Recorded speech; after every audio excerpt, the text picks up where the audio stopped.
Good morning, folks. This is Joe Wayne with the AntiCoIntelPro show, as well as the Organic Overlord and the brand new InstinctForSurvival.com.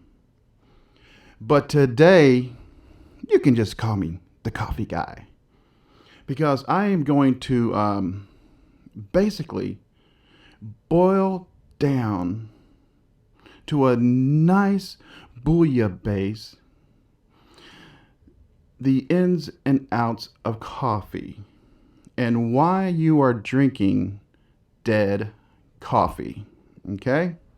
So, how many of you folks knew that coffee is a fruit? That's right. The coffee bean is actually the seeds of a cherry-like fruit. Coffee trees produce berries called coffee cherries. Now, these coffee cherries turn bright red when they are ripe and ready to pick. The fruit is found in clusters along the branches of the tree. The skin of the coffee cherry, however, it's called the exocarp, is thick and bitter. And the fruit beneath the mesocarp is intensely sweet and has the texture of a grape. So how many of you guys are scratching your heads right now and saying, wow, I didn't know that, Joe Wayne? Well, you know what? I didn't either until a few months ago. But I was curious. Why does coffee go stale so quick?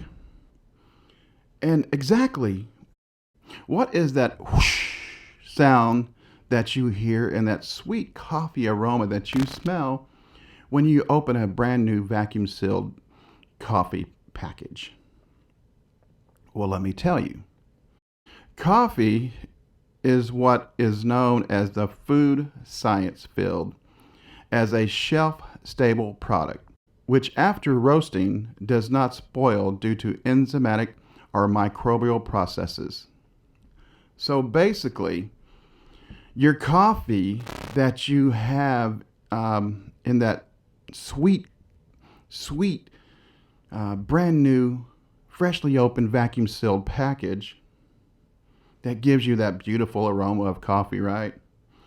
Well, that coffee is dead, right?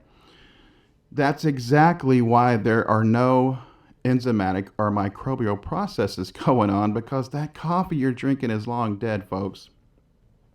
And let me explain to you why that is a problem. Now, coffee, folks, or the coffee cherry more precisely, is a inert. It's organic, but it's an inert organic food, right? That's why you have no enzymatic or microbial processes going on. It's dead, folks. That's why it goes stale so quick after you open that vacuum seal package. Now, coffee is inert, and it basically stays good with all of the compounds and nutrients in it until roasting. Or more precisely, the 1,600 compounds that are contained, chemical compounds, biologically chemical compounds that are probably really, really good for us, right? Well, those 1,600 compounds do not become active until you roast the coffee seed. Because it's not a bean, remember, it's a fruit, so it's actually a coffee seed. But we can quibble over semantics later. So the coffee seed, after roasting, and you have to roast it probably between 15 and 20 minutes. And what you're watching now, folks, is myself and my lovely assistant, my teenage daughter. I don't know if you can see her in the video or not. But what you're watching now is myself roasting green coffee seeds. Okay? And I bought a popcorn popper that just does an excellent job in roasting the coffee beans. Now, you have to roast these beans for about 15 to 20 minutes, depending on the heat of your electric or gas range, and they all vary, right? Now, whenever you roast these coffee beans, these 1600 chemical compounds become active. They're just whirling around. And what happens is, after the roasting process, and here's where that beautiful whoosh comes into play, right? After the roasting process, and after you have cooled the coffee seeds or the coffee beans, whatever you want to call them, potato, right? So after you cool these coffee beans or coffee seeds, after you have roasted them, you'll put them inside a mason jar or whatever kind of sealed jar you want to, right? And what happens after roasting? Within a couple of hours, these 1600 chemical compounds start to activate. And when they are activating, they release a chemical compound gas. Now, this gas that the coffee seed is releasing is the sound you hear after they have roasted and freshly vacuum sealed the coffee, right? So you think that you're getting this wonderful, beautiful, totally fresh coffee whenever you're open a fresh bag of roasted coffee, but you're not, because they're not fresh, because within a couple of hours the breakdown process occurs, and that is the gas that is expelling from the packages that you are opening, right? That's the gas that you smell. It's the chemical compounds that have long expelled and degenerated, because within a couple of hours, folks, the chemical compounds start to degenerate. So what you have to do, if you want to drink the best cup of coffee in your life, you will get fresh green coffee seeds. You'll roast them. Don't roast any more than you're going to drink in a 3-day process, in a 3-day stint, right? Because within a couple of hours, these coffee beans and the chemical compounds start to degenerate. They start to die.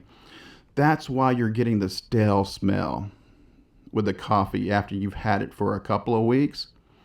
It's because the gases that you're smelling when you open that vacuum seal are the gases that were expelled whenever the coffee was fresh. So within a couple of hours, these chemical compounds degenerate once again. Within a couple of days, more precisely, around 7 days, the coffee that you have freshly roasted and sealed is completely dead or inert. There are no more chemical compounds going on. There is no more freshness. That coffee is dead. So if you want to, folks, get the most out of your organic coffee that you think is so good, well, let me tell you, you've never had such a wonderful cup of coffee that will not give you any of the jitters associated with drinking that dead coffee. I mean, I don't know if the coffee companies, once they grind it, I don't know if they infuse caffeine or not, but let me tell you, the best natural, well, no, it's not, well, I guess it is natural because the organic coffee is natural. The best natural speed or speed high you're going to get is going to be from the freshly roasted, freshly ground, and freshly drank cup of coffee, right? Whenever you drink this coffee that you have roasted yourself, you will be amazed. Now, I drink my coffee black. I don't have to put any flavoring. I barely have to put any sweetener in it. Barely. Because the coffee, and the coffee that I have found so far that is the best coffee, folks, to roast and drink, The smoothest blend is from Bali. It's from a company called Blue Moon. I've tried numerous other coffees. I've tried coffee that was grown in organic, volcanic soil. I've drank coffee from all around the world, but so far, the best cup of coffee that I have ever had was the coffee from the Blue Moon Company out of Bali. So we're going to go ahead and put the kibosh on this video. I know you guys can't wait to get out, go get you some fresh coffee seeds and roast them, and truly, for the first time in your life, if you've never done this, enjoy the best, most nutritional, beneficial cup of coffee in your life with none of those jittery coffee after highs, right? Or crashes, right? Go out, do yourself a favor, get you some fresh coffee seeds that are green, roast them, grind them, and then drink them. This is Joe Wayne with the Anti-CoIntelPro Show and the Organic Overlord. Good day.